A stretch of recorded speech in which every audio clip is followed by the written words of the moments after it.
What's up, ladies and gentlemen? Showtime is Lazy King with King's Critiques, and we're back for Call of the Night.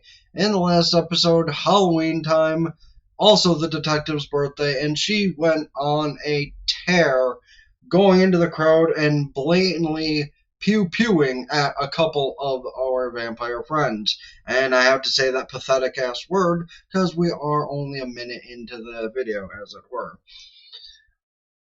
But, to continue on, this warning showed up in the beginning of the last episode, and it meant basically nothing, because all it was a 20-second scene of her putting the gun to her head.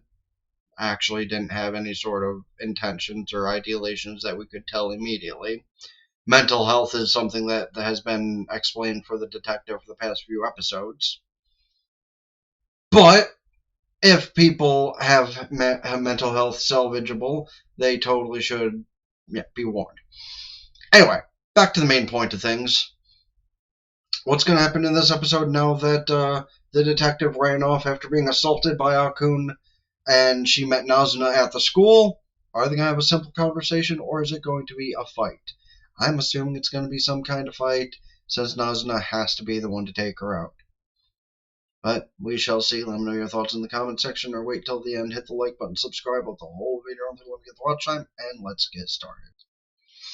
This man is so idealistic that we can have a shonen kind of ending where, you know, if somebody's not a complete monster, you can save them.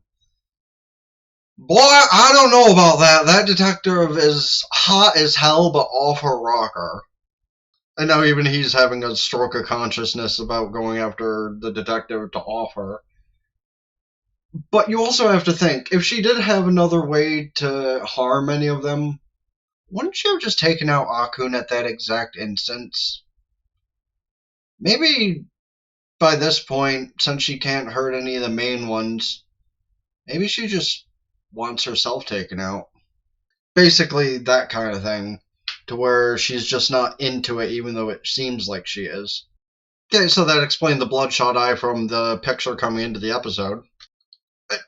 She just threatened Ko's life. That probably was not her best idea. Meanwhile, she just braces the pain and leaves.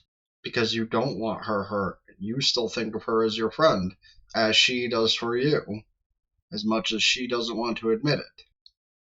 Well, he does now, because she emailed him apparently. When did she get his email address? Who the fuck knows? Okay, but here's the crazy part. She is half human. Actually, I wonder how the detective would think about that if she just outright said that. Just like, you moron, I am part human! And even Nazuna's using her brain by this point. The fact that she's fucking with her specifically so she doesn't harm him.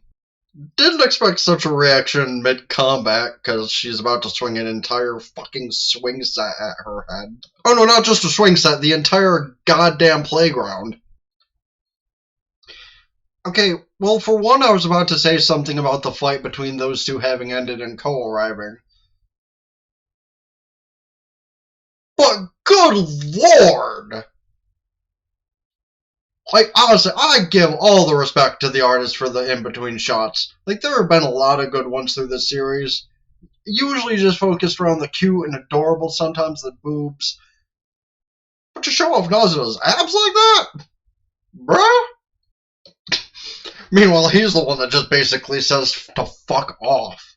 You say what's the big deal when you're trying to shoot him? I'm sorry, he has the right to defend himself. The gun's a blank this time, isn't it? Yeah, you were. And then you went psycho because a third party had your parents end up dead. That has nothing to do with Nazuna. Yeah, I could believe that having been the plan from the very start from her. She would have rather it been Nazuna, if any of the vampires. Like, I get what her plan was overall, you know, people don't go out at night, so it's harder to find sustenance. But even so, that only works A, for the local vampires, and B, for the vampires that don't have, like, an external means. Like, one of their group works in a hospital, so pulling blood to the side every once in a while would not be hard. It wouldn't be the best way for the good ones to get food, but the good ones would still be able to sustain. Now, the bad ones, the ones that get turned like your father did, that's a different story, but that also doesn't stop them from, like, breaking into places that are open all night or breaking into people's homes. Like, just because you think doing something takes out the large group of the problem, really doesn't. Well, usually. Yeah, he just realized the exact thing that they should have a few minutes ago. That even though it wasn't Nazuna who took her out, doesn't mean she ain't gonna try it anyway. She did literally say the words, "I'm tired of everything." And that kind of phrasing means it's already in somebody's head. Now, let's hope that maybe if they do manage to stop her from doing what she's thinking of doing, maybe that means the next couple of episodes can be used towards building a let's find out who did what happened to your father.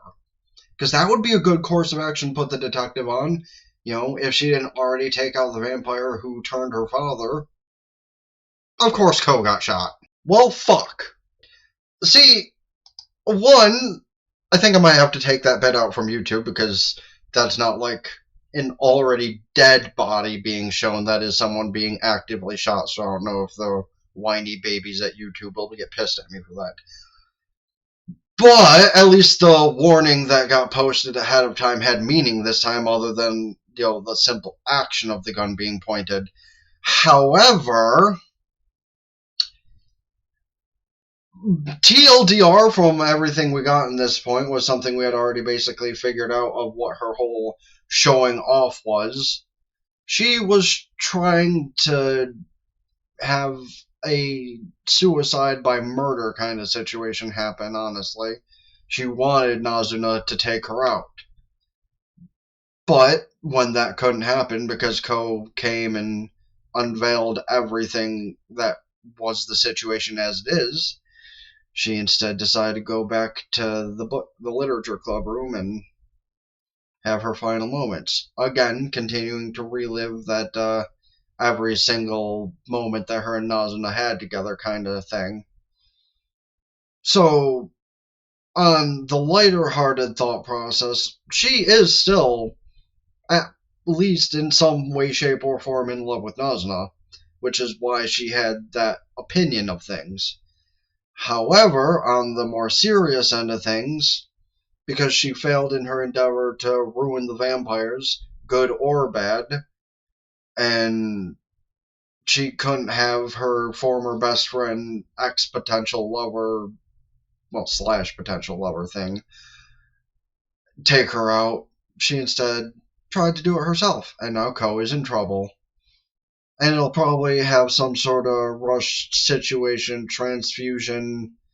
Maybe this is where Ko has to be turned into a vampire, kind of, like the Twilight thing that happened. Kind of weird how there are two Twilight references in just one season of an anime. Crazy. Anyway, let me know your thoughts on all that in the comment section down below. I guess the warning thing, if you think about offing yourself, at least try to look towards the good that can ground you before you have those thoughts. Which, for better or worse, this is why I have animals. Even if my mind is not in a good place all the time, at least I remember that they would be deceased without me. But yeah, let me know your thoughts about everything to do with the episode, the series, the season thus far, and any other shows, movies, etc. I should check out this season, next season, or general. Hit the like button, subscribe to the other channels in the description. Ring the bells, like Facebook, follow Twitter, and Blue Sky, keep updated with things. TikTok, Patreon, get the full and visual and audio stuff I upload here. Twitch, subscribe for benefits. Better for the long, or for the short than the long. This for the long, you know how it is. Till next time, Ben the Blaze King with King's Critiques out. For now. Peace.